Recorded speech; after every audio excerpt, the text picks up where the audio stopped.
and welcome to Small Screen Science, the podcast which looks at the science behind our favourite TV shows. I'm Karen. I'm Emma, and in this episode we're exploring the hit BBC show Killing Eve, and for the first time, Karen, we are not alone. No, we're actually live, and really live. And I just had to run downstairs and pick up some batteries because my Tascam decided it wasn't going to record. We're that live. So live, we're having technical issues. What a treat. But we're delighted to be live. Thank you so much, Cardiff Science Festival, for having us in your lineup. And thank you to all 25,000 of you that are currently on Zoom right now, joining us live. Yeah, we definitely mustn't mess this up. I'm assuming I've messed this up at the beginning and that's going to be it now. So that'll be fine. Hopefully. Yeah. I mean, normally we can edit out all of the little mistakes and things that go wrong, but not on video. No. So, okay, before you jinx it and we end up having to do some more editing later, Karen, tell our lovely listeners and viewers what it is that we're going to be talking about today. So today we're going to be asking about the science behind Killing Eve, and we're going to be looking at whether science can explain why she's such a good assassin, Villanelle. We're going to be looking at the science behind some of her kills, and of course we're going to be investigating the science behind spycraft. We are indeed. But before we get started, our live non-studio audience, don't forget to complete the polls in the event chat.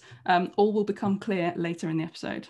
Yes, in all our podcasts, what we do is we try and include kind of things from the show, so quotes from the show. So look out for those during the episode. And what we'd love you to do is to get along in a tweet along. So if you can tweet and include us at Small Screen Sci is our Twitter account. And the hashtag we'd like you to follow is Cardiff Science Festival 2021. So that's hashtag Cardiff Science Festival 2021, and there's actually a prize available, ladies and gentlemen. There is a prize available. So they're looking for people who are tweeting out images of what they're doing while they're taking part in some of the Cardiff Science Festival events. And also, if you can tweet what you've learned from some events as well, there's a possibility of winning a prize as long as you use that hashtag. So that prize isn't from us, that's from Cardiff Science Festival. So that's amazing. Wow, Karen, you sound like you've got a career in promotions ahead of you. Hurrah. Now, the two of us won't be checking Twitter because we're going to have our hands full for the next hour or so. But what you can do is drop us a little note in the chat. So if you spot any of those show quotes, we'll give a good, nice thumbs up to whoever spots them first. I want to see how many of them you can get. But one last item of housekeeping, Karen. Yes. Our listeners are viewers this time. So do you want to give us a spin, explain your outfit? Well, you might have got a bit of a flash of the outfit when I went running off for batteries, but I am dressed in my Villanelle skirt. So I'm just going to show you here. I've got some netting on it here. Look, see, I've got my netting skirt. It's not as pink as Villanelle's, but I thought I'd dress up. And that's thanks very much to Sarah, one of our listeners, who suggested that we should dress up for the episode. So thank you, Sarah. Yes, and thank you, Mandy, who also suggested that we come dressed in a onesie, because, of course, there's that wonderful scene where Villanelle checks herself out of a hospital in a child's blue onesie. And I did try and find my onesie, Mandy. Couldn't find it anywhere. Must have gone to a charity shop at some point. So I'm afraid... all right. We believe you, yes. Yeah, okay. To be honest, I'm genuinely wearing Birkenstocks and hiking socks, so I think Eve would probably shoot me on grounds for crimes against fashion if she saw me. So anyway, I'm impressed, Karen. Well done for dressing up. Why, thank you very much. I thought I'd make an effort because I just wanted to have dinner with you. Okay, but there we go, listeners. That's the first one of what we were just saying. That's the first show quote that we've managed to sneak in. So that's what you're looking for. There we go. Yep. Right, let's crack on then. Killing Eve. What did you reckon for the show? I mean, I loved it. I really like the fact there's two strong female characters at the front of the TV show. And, you know, that has been quite unusual. If you think about like heist movies and things like that, they stick in one female character and one character of colour. To represent, and then that's it. And I think Killing Eve really covers this kind of Bechdel test. It passes the Bechdel test. What's the Bechdel test? So the Bechdel test it kind of originated from a comic strip back in 1985, but it really goes back to Virginia Woolf. And what she spotted in fiction was quite often the female characters were categorized by their relationship to men. So they were mothers or daughters or wives in fiction. That was back in the 1920s. And it's not changed that much if you think about it, going through the kind of the 80s, the 90s and the noughties. And the Bechdel test basically says, firstly, are there two women in the fiction? And number two, do they talk to each other? And number three, do they talk to each other about something other than men? And there's a many, I know there's 50, you know, if you look back, 50% of films that feature women don't pass the Bechdel test, which is quite scary when you think about it. But yeah, next time you're watching a film or telly or something like that, think about the Bechdel test and see if it passes it, because that's quite an interesting one. Pretty awful, isn't it? Pretty awful. Right. Well, listen, one of the first things that we are going to talk about is the obvious one. We're going into psychology and we're going into psychopaths. But just before we do that, because we all know that Villanelle is a psychopath, that's very, very clear to anyone that watches the show. But she's also a narcissist. And I wanted to start the show with one of my favourite things that we found out while doing the research, having a look at Villanelle's narcissism. Yes. Now, narcissism is part of what they call the dark triad, which sounds very good, doesn't it? The dark triad. Now, I had real problems saying this in rehearsal, everyone. So this could be comedy moment number one. So the dark triad features narcissism, Machiavellianism. You see, I can say that one. Psychopathy. You did. Did I say you've done it right. Now you've done it right. You've led them up expecting you to fail, and then you've succeeded. Come on. That's psychopathy. Psychopathy. Psychopathy. That's the one I couldn't say earlier, so we're all right. And sorry, gentlemen, those of you that are listening, men are more likely to suffer from the dark triad than women. So the big question, though, is have you examined your eyebrows lately? Not massively. No. No. I suppose you've not been staring at them in Zoom or anything like that, no? I mean, everybody only ever looks at themselves in Zoom anyway, right? So eyebrows. So actually, you can tell if someone is narcissistic, it turns out, by looking at their eyebrows. Yes, this is crazy. So this is a recent Ig Nobel Prize for Psychology was awarded to a team who found this out. They actually devised a method for identifying a narcissist just by looking at their eyebrows. So it's kind of logical and quite clear to think that maybe a lot of people you can guess that someone's a narcissist based on what they're wearing, how they dress. Maybe they're quite stylish or fashionable, or they're really neat or organized. And sometimes you can kind of tell by their face and their facial expressions. But to narrow it into the eyebrows, this was interesting. Yeah, so in their research, what they did was they showed images of faces. So they'd taken the hair off, everything was just literally facial features. And some of the people they showed, some of the individuals that were shown in these images were narcissistic, and others weren't. And it turned out people could identify who was a narcissist and who wasn't a narcissist. First of all, interesting idea. And then secondly, what they did was they thought, well, how come people can do that? So they narrowed it down to particular features within the face. And then it turned out it was the eyebrows that gave it away. And what they even did was took eyebrows from a narcissist and put them onto the face of a non-narcissist. They photoshopped it. They didn't just take them. Yeah, well, obviously, yes. I'm talking about the images here, quite clearly, and they could still tell that this person, you know, the eyebrows were narcissistic, or that they were of a narcissist or a narcissistic person, which is quite interesting. So it turns out it was about how groomed or distinctive or feminine the eyebrows actually looked, and the one that predicted in terms of the most accuracy was the distinctiveness. So if you had distinctive eyebrows, it showed that you had narcissistic tendencies or you were a narcissist. And 10 points to Denise there, who's just jumped into the chat with Trump ? So yes. I will be looking at that man's eyebrows next time I'm unfortunate enough to come across his image. Yeah, I think you might be right there. They're certainly distinctive, aren't they? Well, listen, from one potential psychopath to a guaranteed one. Look at that segue. Let's start with Villanelle. She's a psychopath. They call her a psychopath to her face. So how do we use science to decide who a psychopath is? So actually there's a checklist, and this is called the Hare Psychopathy Checklist. And it was developed by Robert D. Hare back in the 1970s. And then it's been changed over time. And I think it's about late 1990s, the one that we use currently. And basically it's a series of statements down the checklist, and a person will talk to you in an interview, a little bit like when Villanelle was wearing her pink dress in the show. They were doing a little interview with her, weren't they? They were looking for these psychopathic traits and seeing if you got any of them, you know, like, and ticking them off. So, I mean, the test looks at two different domains. The first one is the interpersonal or the core or primary psychopathy domain. So this is having a look at things like the kind of character traits that you expect from a psychopath. So they're glib, they're charming. A lot of the time they lack remorse, they lack empathy. They're quite grandiose, they have like a really inflated sense of self-worth. And they're often pathological liars, or at the very least, they don't see the point in telling the truth. And the other domain that the test looks at is your behavior, or in this case, kind of antisocial behavior. So committing crimes, and if you are committing crimes, the style and the versatility of the crimes you've committed, how impulsive your behavior tends to be, and also how promiscuous you are. Oh, I say. So what they do is they go through this tick list, and for each of the statements, you have to decide, is the person 0, 1, or 2? And if they're 0, they're not showing any of that particular trait. And if they're 2, they're definitely showing that trait. And if they're 1, you're kind of maybe not, kind of in the middle somewhere.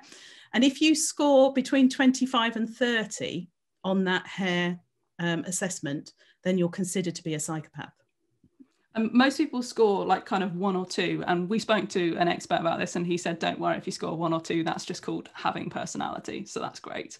But actually a high proportion of people will score kind of 10 or 15, and these are often quite high risk takers. Sometimes they're into designer drugs, or they're quite promiscuous.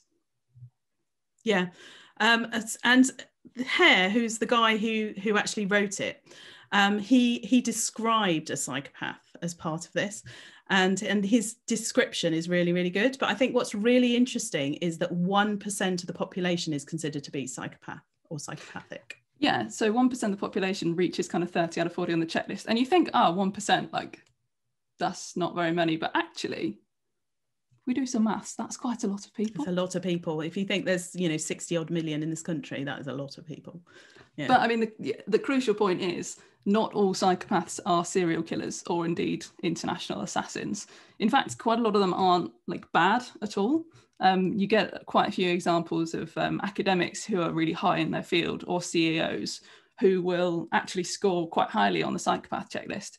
And often those traits will have actually driven them into their career and helped to build their kind of resilience through their life. But it's thought that it's the early years that will define which direction you go in, whether you end up as a good psychopath or a bad psychopath, as it were. And there's one episode of Killing Eve where Villanelle goes back and kind of sees her family, and you get a bit of a glimpse into what her like early life was like. And she was, her mum put her in an orphanage, and you can kind of see how perhaps that's one of the things that sent her down the international assassin route. Are you saying people who are sent to orphanages might turn into international assassins? Don't you dare twist my words like that, Karen. Don't go down that route. Don't go down that route. Don't you dare. But one thing is absolutely for sure, you should never tell a psychopath they're a psychopath, because it upsets them. It does indeed. Don't ever do that. But what Hare did was he actually defined what a psychopath was. And I'm actually going to read his definition because I think it's quite poignant. You love it. I love it. Yes. I mean, we're biologists. Okay.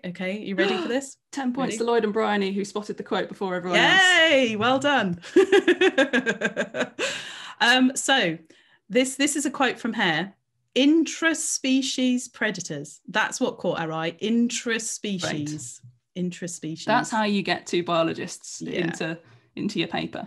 Absolutely. So what a phrase. Intraspecies predators who use charm, manipulation, intimidation, sex and violence to control others and to satisfy their own selfish needs. Lacking in conscience and empathy, they take what they want and do as they please, violating social norms and expectations without guilt or remorse. I mean, that sounds like Villanelle, doesn't it? Tick. Yeah, I think so. Yeah. And so this list, that the Hare psychopathy checklist, was used to actually help write the character. So all of these traits were applied to Villanelle when they were starting to kind of create her. But what's interesting is they wanted to draw on real life case studies, but actually most psychopaths are male. So there were very few female case studies for people for the team to draw on. So the show itself is based on a series of novellas which were written by Luke Jennings, who's one of the show creators. And he did use some of the rare examples that do exist of female assassins and of psychopaths. So we thought we might have a little look at them. Yeah, so Luke Jennings based Villanelle on an assassin called La Tigressa. And she was a hit woman for the Basque separatist movement, ETA, back in the 1990s. And she murdered 23 people back in the 1990s, and she was caught, put in prison. She did apologize for it and come out, and she did end up coming out of prison. And the fact that she apologized for it suggests that she is an assassin, but not necessarily a psychopath. Yeah. And like Villanelle, I think the key point is the reason why he found her so fascinating and wanted to write about her was, like Villanelle, she was prepared to use her beauty and sexual allure to seduce her victims. I like that phrase, sexual allure. It's creepy the way you say it. Yeah. So Phoebe Waller-Bridge joined the writing team. All hail Phoebe Waller-Bridge, I adore her. And she added to the character of Villanelle after seeing an interview with a woman called Angela Simpson. So she was imprisoned. No, she wasn't imprisoned. She did some imprisoning and some torturing and some murdering. And she pled guilty to first-degree murder and was sentenced to life in prison. But she did a interview with the TV crew, and she showed absolutely no empathy, no remorse. She laughed about it. She told the crew, like, make me look good. And she said she hoped that she would get the opportunity to kill again. And that's just staggering. So she was definitely an influence on Villanelle's character. Yeah, and definitely psychopaths, and no doubt about that. No question there. No. Now, normally in our podcast at this point, we'd bring in an expert guest and have a bit of an interview. And we usually have two, sometimes one guest on the show. Now, we did go out and do the interview, but we're not going to include it in the show itself because we'd wanted to do it all live. So we thought that will work better. But we did talk to the psychologist who was the expert or one of the consultants for the show. Yeah, so we spoke to Dr. Mark Freestone, who's a reader in mental health at Queen Mary University of London. He's an author of the book Making a Psychopath. Can you see why I wanted to talk to him? And he's also worked in forensic mental health for 17 years. So he has worked with many psychopaths in group and one-on-one in a clinical setting. Yeah. Who better to talk to? Exactly. And many of his anecdotes ended up in the show as well. And we're going to talk about a few of them later. But one of the key ones is that he and a number of other clinicians that worked with people, who were psychopaths who were in prison. One thing they notice is they quite often have these kind of childish traits to them. It's almost like they're stuck in a developmental stage. And you'll notice that Villanelle's quite childish on the programme as well. So that's definitely one of the things that they brought into the writing for Villanelle. And there's a wonderful scene in series 1, which we mentioned earlier, where Villanelle is sat in a psychiatrist's office and she turns up in that bright pink ballerina skirt. And the idea for the skirt was actually because when Mark, he once watched a training video where somebody came in to be interviewed in the most distractingly big woolly jumper, like sleeves dragging on the floor, your eyes just poking out above the roll neck. And I love that he was like, that was odd. Let's put that in the show. And that turned into the giant iconic pink dress, which was emulated at the Oscars that year with lots of actresses turning up in giant bright pink bubblegum dresses. So that's pretty cool. But in this particular scene, she's being shown lots of different images of kind of death and injury. And they ask how she is. And she says, I had a heavy period last week, but other than that, I'm okay. Which is just like a lack of empathy there, not even remotely caring about the pictures she's been seeing. And then they show her a dog that's being hung and she starts to well up. And, they kind of lean in and think, oh, maybe she is, she's feeling some things. Maybe she's not a psychopath. And then she switches and she laughs at them and she just turns it off. And she points out she manipulated them again. She tricked them into thinking that she was feeling something. And they just kind of leant back and were like, yeah, no, she's definitely a psychopath. Yeah, so they're using the hair checklist there to say, yep, definitely. So you can hear more from Mark on our Patreon. So we have a Patreon, and thank you very much. We've got a few people on there, which is great. And we release bonus episodes every month, and we pop them on there. So we talk about what we've been doing, and we also include bonus clips because all of our interviews last about an hour, and obviously within our podcast we include about 15 to 20 minutes at the most of each guest, so there's extra bonus content on there. So I suppose we ought to go to the poll, hadn't we? Yes. So I don't know, Matt, if you can close the poll and let us know what the results are of each of those, that'd be fab. Yeah, so the first question was, are you an early bird or night owl? So I suppose if we ask you, first of all, Emma, are you an early bird or a night owl? I mean, of the two, I'm more of an early bird, but I'm not, I know that I'm not quite as early a bird as you. Yeah, we get up quite early here. Yeah, definitely early birds. So Matt, have you got the outcomes of the poll by any chance? If you pop that in chat, that would be really helpful, because it'd be quite interesting to see what the split is in the audience. And the reason we asked this question is there's actually an Ig Nobel award, award-winning piece of research looking into this. And what they actually found is that people who habitually stay up late are on average more self-admiring, manipulative, and more psychopathic than people who habitually rise early in the morning. So all you night owls out there, have a little think. Yeah. Maybe do the hair checklist. See what you're averaging. I'm quite glad we both said that we were early birds. Yeah, that's pretty good. Birds, yeah, we did. We were early birds before we read the paper, I have to say, just in case you were wondering. Yeah. And how about coffee? The other question that we asked was, how do you take your coffee? So researchers found a correlation actually between people who drink black coffee and people who exhibit psychopathic traits. So coming from someone that drinks black coffee, I wasn't particularly thrilled to hear about that. But the nice thing is that it's a correlation, it's not a causation. So yes, those two groups are often similar, but by drinking black coffee, that does not make you a psychopath. And being a psychopath does not mean that you like black coffee. So they could still be very separate, which is quite nice. It's the old classic causation correlation nonsense, which we're always talking about in science, aren't we? Yeah. Just because there's a correlation doesn't mean there's causation. Doesn't mean there's a reason that, Oh, we got somebody who's got both, which is a bit concerning. Go and do the hair test. Go and do the hair test and find out, just to see. and if you get over 30, don't let us know. If you get over 15, you might be, become a really successful person in business or academia. So yay, winning. Go for it. Lovely. Yes. Okay, well, we're going to have to move on because we can't quite see the splits. We'll have to try and reveal those at the end. But I think it's time maybe that we have a look at Villanelle's actions, because we've kind of had a look at the psychology. So let's focus on her kind of near constant murders, I think. Yeah, near constant murders. I like the way you put that. Well, I mean, how else do you describe it? This is true. So one of the other consultants they used on the show was Gordon Carrera, who's a BBC security correspondent. And they asked him about, are there any unusual ways that people have been assassinated around the world, in terms of MI5, MI6 and other protagonists. And he came up with a kill list of, interesting ways that people have been assassinated. And what they then did was put the kind of Killing Eve twist onto it.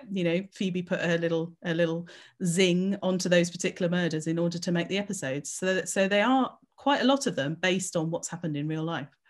That's one of my favourite things, the kill list. I can just imagine him at home and the wife's like, what are you doing today? What are you working on? He's like, kill list. Don't ask questions. Yeah. So in series 1, I mean, let's have a look at some of these kills, shall we? In series 1, episode 2, Villanelle, she disguises herself as a waitress. She turns up to a fancy event and she follows her mark down into the toilets, where she persuades them to take a little sniff of some perfume that she's presented them with, and they die there and then. So does that sound familiar? Death by perfume. Yeah, I mean, we have to say the inspiration from it was actually the assassination of Kim Jong-nam, the half-brother of Kim Jong-un, the North Korean leader, back in 2017. So that's what inspired it. Yeah, Gordon has confirmed that one, so we're not just making this up. So this basically, it was at Kuala Lumpur Airport in Malaysia. He was sprayed with a nerve agent by 2 women. And the autopsy showed that the nerve agent used was called VX. And actually VX was developed for military use, but it was first originally discovered by researchers looking at pesticides. It's always the way for a scientist, isn't it? We go and invent something to help people, and then someone goes and twists it and turns it into something nasty. Yeah, it's not good, is it? But while we're on the subject of nerve agents, I mean, both of us live relatively close to Salisbury, don't we, where we live? And I just wanted to mention that Salisbury is obviously famous throughout Europe and the whole world for its spire, which is 123 metres tall, and its clock as well. I mean, its clock is one of a kind, and it still works. Karen, I know you're not pitching for a job in a travel agent's office in Salisbury, and that is sneaky because I know that was a quote and that was not a quote from the show, and I'm not going to tell you where it is, so listeners, if you recognise it, or viewers, I suppose now. If you recognise it, drop it in the chat, because that was sneaky of you. I would like to see if anyone knows where that one was from. So what we're talking about is that in 2018, Sergei Skripal and his daughter Yulia were poisoned with a nerve agent called Novichok in Salisbury. They both ended up in intensive care, as well as a police officer involved in the case, but both survived. But a few months later, several miles away, a lady called Dawn Sturgis sprayed herself with perfume, which is what she was given as a gift, but it had been found in a bin in Salisbury. And it turned out that actually this perfume bottle contained the nerve agent Novichok, and she had such a high dose that she unfortunately died. Yeah, which is obviously unfortunate. And lots of people recognising that quote there. Yes. Lots of people. Yes. There's a couple of chaps from Russia might have popped over and said that about Salisbury. Had a little visit, yeah. Yes. Yeah. So nerve agents themselves are really, really nasty. They're chemicals which block the nerves from communicating with your organs. And what they do is they block an enzyme quite often called acetylcholinesterase. Was another one of those words. Acetylcholinesterase. Sorry, I gave you all the long words in the script. I know. And this breaks down the neurotransmitter acetylcholine, and that's involved in muscle contraction. And what happens is when that enzyme's no longer working because it's been blocked, you end up with muscle spasms, and it stops your muscles working as they should. And as we know, there's a lot of muscles in our body that carry out lots of different functions. They're all quite useful. So often you'll see if someone's been affected by a nerve agent, you'll see pupils contracting. They might get headaches, they'll have chest pain. Often they can involuntarily urinate or defecate. And often the cause of death in these situations is either that you lose control of your respiration and your breathing becomes incredibly difficult, or you actually suffer cardiac arrest or a heart attack. And quite often they're inhaled. So this is kind of, where we're talking with the perfume and the spray in Kuala Lumpur airport. But some you can actually absorb through the skin. Yeah. And in the case of Salisbury, it was absorbed through the skin, and obviously as being perfume, and they sprayed it on the door handle of the house, and that's how they hoped to kill the people inside, which is a nasty way to go. Now, in the actual show, Villanelle didn't get ill despite being in close contact with it, but her target had an asthma attack after being sprayed, and her boyfriend Sebastian dies as well after inhaling it. Yeah, so we know that the nerve agents were the inspiration for that particular scene, but it's not explicitly said in the show that Villanelle did use a nerve agent. In fact, she mixes it herself with items that she bought from a pharmacy.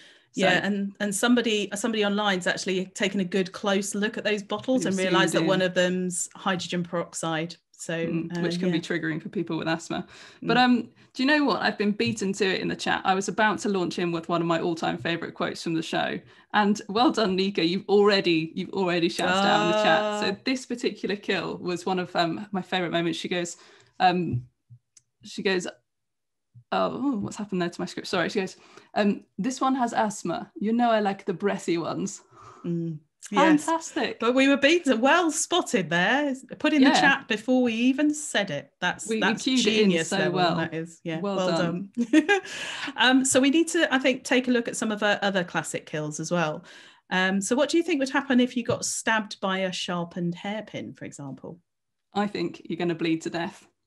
Particularly if you get stabbed in the carotid artery or the jugular vein, in which case you've kind of got no chance. You've got between 5 and 15 seconds before you bleed out, which if you're an assassin and you want to make a quick getaway, it's quite a quick and easy and effective method, I would say. Yeah, but it's very messy. I mean, if you get stopped later on, you're gonna have blood on you. You need to be in full coronavirus PPE that you could just strip off somewhere so that you weren't. Good point. Point. So are there any other wacky ways of using science to assassinate someone that have been used in real life? Yes, quite a few of them actually. So injecting ricin pellets into the target's skin using umbrella, that was done on Waterloo Bridge in 1978.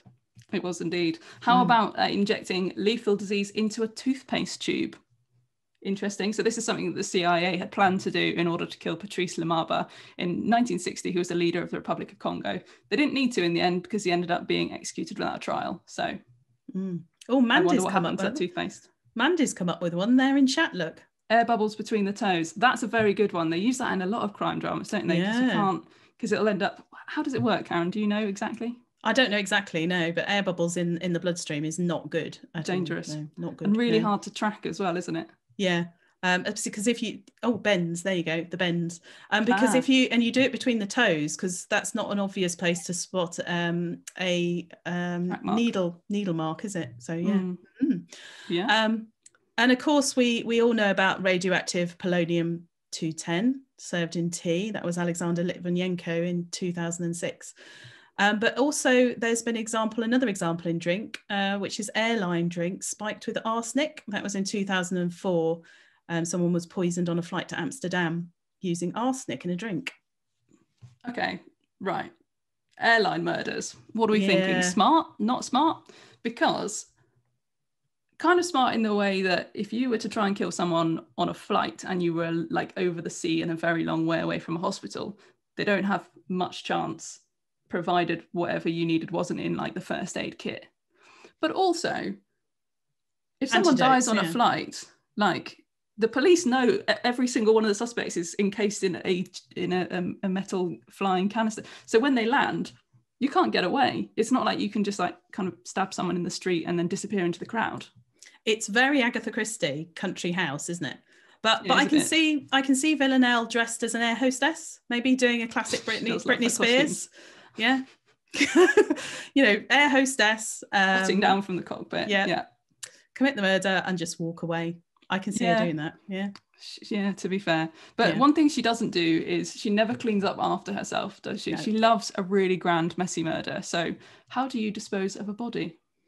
Well, we had some tips, didn't we, from our Silent Witness episode? So if you're new to the podcast, go back and listen to our Silent Witness episode, because we actually talked to a couple of people in a forensic science house that's set up for forensic science students as a fake crime scene, which was amazing. And we talked to a forensic pathologist as well. Really, really interesting. Somebody spotted the quote. Well done. Well done, Tina. That was good. Well, one thing I have learned from all of our research, and we have learned some weird things over the course of running this podcast for a year, is that if you're going to get rid of a body and you want to dissolve it in acid so there's kind of no evidence, you'd have to bury it, don't do it in the bath unless your bath is plastic. So of course I'm referring to Breaking Bad, where they decided to dissolve a body in hydrofluoric acid, but hydrofluoric acid dissolves metal. So when Jesse tried to do it in a metal bath, it all went horribly wrong, corroded through the bath. And there was that really iconic, awful scene where the bath and all the blood and the guts and the gore comes crashing down through the ceiling. So plastic bathtubs are the way forward. Yeah, we got the chance to talk to Professor Donna Nelson for that episode as well, didn't we? She was the consultant for the show Breaking Bad. A really amazing woman, definitely worth listening to. Really, really interesting. So it's probably time we moved on to spycraft, I think, isn't it? Yeah, definitely. I mean, all of this takes place in a kind of modern day depiction of espionage, doesn't it? Secretive worlds. Yeah. So I think it's probably time we went down a few rabbit holes, isn't it? We do like rabbit holes. Yes. Take me to the hole. Okay, so if we're talking about spycraft, then we have to start with invisible ink. Yes, nice. Sorry, I didn't make that one subtle. Yeah, there we go. Well done. And also, there's somebody in the chat has just looked at their partner very sinisterly and said, "We've got a plastic bath." So, all right, interesting. Gosh. Sorry, do carry on. You were about to. I was going to say, if you're going to talk spycraft, you have to start with invisible ink. I mean, that is the classic, isn't it? And, we're talking lemon juice, we're talking grapefruit juice. And actually, in the Second World War, they used urine as well, which is quite an interesting idea. But I guess you're not going to be walking down the street with the lemon in your pocket, are you? But you're always close to a supply of urine. You are, yes. So I can see where they're going there. So for it to work as invisible ink, although wouldn't it stain the paper? That's what I don't understand about that one. I suppose it would, unless you're very hydrated. I was going to say, you'd have to get really hydrated first and then do your invisible ink letter. We said we were going to go down some rabbit holes. We did. Apologies. Yeah. Sorry about that. So the reason it works is that all of these substances are slightly acidic, and what it does is it damages the fibres of the paper. And that means when you put it next to something which is hot, those are the fibres that burn first. So as long as you remove it from the flame or the hot bulb or whatever it is before the whole thing burns, you can actually read the writing. So it's quite clever. Yeah, but I mean they've moved on, haven't they, from that? So let's go and have a look at kind of new school, if I can, invisible ink. So researchers in Shanghai accidentally created a printable invisible ink, which would be very useful. So basically this was a lead compound that is invisible to the human eye, but becomes visible when certain salts are applied to it. But what was particularly great was, so with things like juice, you can generally see the residue on the paper, so it's not actually that invisible. Do you know what? That was what was so gutting. You know, when you're in your primary school and you get overexcited about spycraft and you write a secret letter and you hand it to someone and say, it's a secret letter, it's a secret letter. And then they just hold it up to the window and you can read it. So disappointing. But you know. So these lead compounds, they don't do this, which would make them incredibly useful in terms of things like putting text or images on banknotes and using them for counterfeiting measures. The only issue being that we know that lead isn't really a great thing to be exposed to. Yeah, not really. No, not so much. You wouldn't want that on your banknotes, really, would you? Lead? No. So they're looking at developing a similar thing with tin, again, because they kind of accidentally discovered it and now they're trying to make it much better and much more useful. Yeah, but that would be really, really useful. It'd be cool. Now we know that Villanelle's a pathological liar because it's one of her key features and also features of psychopaths. And lying is a really key part of spying, basically, isn't it? I mean, it's really important. And there was a paper that came out in 2014, actually, that identified 18 traits that make someone a really effective liar. And they include obvious things like confidence and quick thinking and things that you'd expect. But there were a couple of really interesting ones. So there was something called unverifiable responding. And this is where you know when to say, I don't know, rather than making something up. Because if you make something up, there's a probability that you'll get caught out later. So it's about knowing when to make something up and when to say, I don't know. And the other one is eloquence. Who'd have thought eloquence would work? And the reason eloquence works is that if you just make a really, really long, convoluted story, people get lost in the story and then they forget the details and then you can get away with lying. So, yeah. So maybe my habit of rambling too much might come in useful one day. Maybe. Maybe I'd probably forget what I had rambled though and end up in a bit of a pickle. So one of the other things that we found, which was pretty interesting, was that spies used to use knitting to send coded messages. I love this. So knitting basically has a built-in binary code. You knit one, purl one, continue. So it's really, really great for sending coded messages. And in World War I, both sides used this. So the Allies would knit a jumper in the kind of the knit one, purl one. I don't know enough about knitting. Pattern. But so that when you sent said knitted jumper or scarf to the receiver could have a look at the pattern and it would maybe be translated into something like a train timetable or something that was useful. And the Germans took a different technique. What they would do is they would knot the wool at different intervals, basically like Morse code, so that you could then knit the jumper, send it, when it was received, it could be unraveled and then deciphered. Pretty neat. And that's the advantage of Morse code, isn't it? Because Morse code's effectively binary as well, because it's got the dot dash system, and then you've got your knit purl dot dash, all fits together really nicely. Very clever. So let's pull it back to Killing Eve though, because obviously that's what we're talking about. No knitting there, no knitting in Killing Eve. Well, not yet anyway, who knows. Hey, season 4. I want to see it happen. Perhaps we should suggest it to the writers, maybe. Yeah, because I'm mates with Phoebe Waller-Bridge. Yeah. So we see Villanelle changing her appearance a lot in the show. I mean, that is really, that happens all the time, and the costumes that she wears are amazing. Yeah, so I mean, let's have a chat about disguises then. Yes. So Joanna Mendez is the chief of disguise at CIA. Can we just want that job? Chief of disguise. Can you imagine? What a business card. Love that. Bonus. So she has gone on record and described some of the different ways in which they will try and change an operative's appearance. So one of the nice things that she said was she would describe a disguise as a bit like an onion. So you have loads and loads of layers. You can keep peeling them off and putting new ones on. And eventually the person underneath just gets lost underneath all these layers. And, disguise can be really simple, which is what we see with Villanelle, in that she will change her hair colour, she'll pop on a wig, she'll pop on glasses, she'll change her clothes, those kind of things.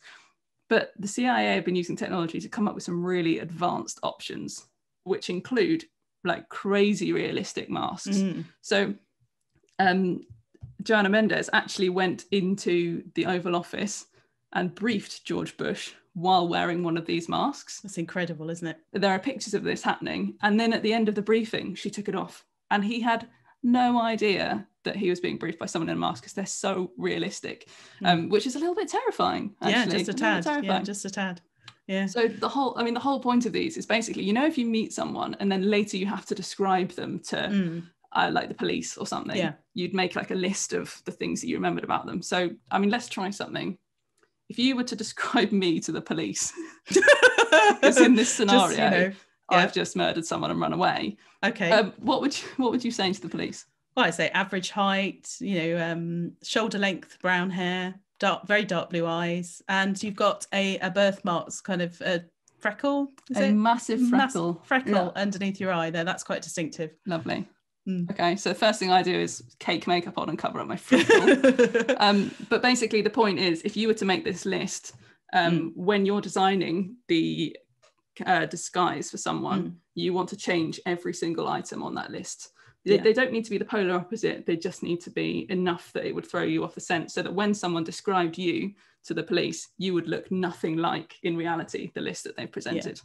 So that's really cool. So what you can do is, you can hide grey hair, you can add grey hair, you can change the length of the hair, that sort of thing. That's all fairly obvious stuff. But what they'll also do is they've created some amazing kind of dental implants, so things that will sit in and around your mouth, but it can change like the plumpness of your face. And someone's just suggested that we could give people psychopathic eyebrows, and I really like that idea. Yes, narcissistic eyebrows. How narcissistic will you be? Yeah. Let's just stick them on. Give them Trump eyebrows, maybe. Could indeed. And you can also have different kind of false implants that sit at the roof of your mouth to change your palate, so that your enunciation will change, or it'll give you a lisp. But you have to be pretty careful though, because a bad disguise can make you look like someone's put a mustache on some fudge. And pause. But the ultimate goal basically is to blend in. It's to be very, thank you. Well done, Bryony. Is to blend in and not be noticed at all, basically. You've got to be unforgettable, you've got to be grey, you've got to blend in. The total opposite of Villanelle, who does everything she can to stand out and look amazing. So she does. Hey ho. She is an absolute master of accents though, to be fair. Yes, so she's true, very good at that too. Yeah. But one of the ways that she dresses up in the show, which was more for comedic effect, was when she dressed up as Constantine. So he turned up at her apartment to find her stood there dressed as him. It was wonderful. But not only was that quite a funny idea, it was actually, if we throw it back to Mark Freestone that we spoke to earlier, one of his patients did that to him. Yes. This is crazy. So he went into a group session once with some of his psychopath clients, and one of them had formed a particular slightly obsessive attachment to him, and he turned up and he was wearing the exact same thing that Mark normally wore to sessions. He was in his cords and his flannel top, and he would sit in exactly the same way that Mark did, and he said it was really rather sinister and quite creepy. Yeah, and he didn't know what to do either, did he? He wasn't sure how to respond to that. You don't want to piss off a psychopath, especially not one that's obsessed with you. No, definitely as is the entire premise of Killing Eve. Exactly, yes. Obsession. Session 101, I think, is Killing Eve, isn't it? Yeah. So in one of the other episodes, Villanelle dresses as a clown as well, doesn't she? She goes to a children's party to make balloon animals, and you might think, well, that's a bit foolish, isn't it? You wouldn't go and assassinate someone dressed like that, but it actually happened in real life. So Francisco Felix, who was a member of a Mexican crime cartel, he was assassinated by clowns at the family event in a luxury tourist resort in October 2012. But if you go back to the disguises, if you're trying to describe someone to the police and you say big red wig, big fake nose, giant shoes, really big bulbous outfit, like all you need to do is strip those off, peel off those layers. Nobody's going to find you. It's actually quite a good disguise. I like that a lot. Yeah. So another reason to be scared of clowns. Yes. And in season 2, there's a really interesting scene where both sides, as it were, decide to work together. And the quartermaster comes in with a briefcase full of gadgets. It's all very James Bond. And Eve actually asks, oh, cool, do I get a watch with a laser in it? So I thought maybe we should chat a little bit about spyware. Yes, because science and technology clearly are vitally important in the in the spy department, and it's a big race basically to have more information. So the more information you have, the better. So it's about how do you get that information and how do you use science and technology to do that. So there are some interesting, obviously listening is a huge part, like bugging. And these days, this is a little scary, but listening devices can be hidden in pretty much anything, anywhere, including inside credit cards. That's how small and powerful they can be. So there's something that's been developed in Switzerland called the NAGRA credit card, which is only available to law enforcement and the intelligence community. And it can look like a credit card, so it can just pop in your wallet and you wouldn't suspect it. Or it can look like an ID badge. And basically it will record everything around, and then it can be downloaded to a computer later. And if you think about it being on an ID badge, that is around your neck when you're wandering around at all times and nobody looks twice at them. Yeah, that's pretty scary. Scary. So that we're coming towards the end of the recording, actually. And at the end, we always throw in a random paper. So it's random paper time, everyone. There are some amazing things that get funded to do research. It is wonderful. So we're going back to the Ig Nobles, obviously, because, you know, they're the best random research there is out there. The best of the weird. So I own a cat. So we thought we'd look at cats and psychopaths, you know, like you do. Yeah, of course. So apparently there are 5 reliable personality traits that you can find in both cats and in humans. So personality traits in cats and humans. And they are neurotic, extroverted, dominant, impulsive, and agreeable. Okay, so cats are all those things, and you can find them in humans too. And there's a few studies that have focused on looking at the dark triad plus what type of cat people own, you know. Okay. And it's been established that people who are dark triads, that's, you know, either narcissistic, psychopathic, or Machiavellianist. Is that a word? I don't know. But anyway, they tend to have dominant, impulsive and neurotic cats. So if you do own a cat, take a look at your cat. Is it dominant, impulsive or neurotic? And then I've met your cat and I would definitely describe it as a neurotic cat. It is a neurotic cat, and I drink black coffee, but luckily I was saved by being an early bird. Yes, I'm an early bird, so we're all right. So take a look at the personality traits of your cat and then compare them with yourself and see what happens, see what comes out. Yes. Now, okay, before we wrap up, let's have a quick look at while we're on the subject of black coffee and early birds and cats. We had a 63% of people were night owls. So that's quite a lot, and only 37 of our listeners were early birds. And but we're in the minority with the black coffee. Only 22% of our lovely viewers were drinking black coffee, and 78% were keen on milk. So a bit of an interesting split there in terms of who may or may not have some psychopathic traits. Definitely. Yeah. So that's pretty much all we've got time for in terms of the episode today. So thank you so much all for coming, and thank you so much Cardiff Science Festival for putting on this event for us. But before we go, I promised I would give you a list of the Killing Eve quotes, and actually a lot of you did very well in the chat. I'm impressed. So let me give you a list, and then you can let us know how many you got. So we kicked off with, I just want to have dinner with you, okay? We had, I have a heavy period last week. Apart from that, I'm okay. You should never tell a psychopath that they're a psychopath. It upsets them. Mm-hmm. This one has asthma. You know, I like the breathy ones. The one we were beaten to saying. Yes, done. Well done. I think you're going to bleed to death. Do you know how to dispose of a body? Yes, take me to the hole. And you look like someone put a mustache on a piece of fudge. So there were 8 there. Let us know how many you got. I think overall, most of them were spotted at least once. So that's pretty impressive. Yeah. Definitely. So we're currently working on a next series, but you can listen to seasons 1 and 2 on your favorite podcast platform. And if you've got any ideas for our season 3 or 4, do give us a shout, because we're planning those at the moment and recording interviews for them. And obviously take a look out for us on Instagram and Twitter and Facebook. We're under Small Screen Science. We've also got a website as well, and you can listen to our podcast back on the website. You can. So we do all of this for free. So if you'd like to help us out and support the show, we also have a Patreon page. You can just search for Small Screen Science on Patreon. And with that, thank you very much for joining us tonight. We can stop our recording.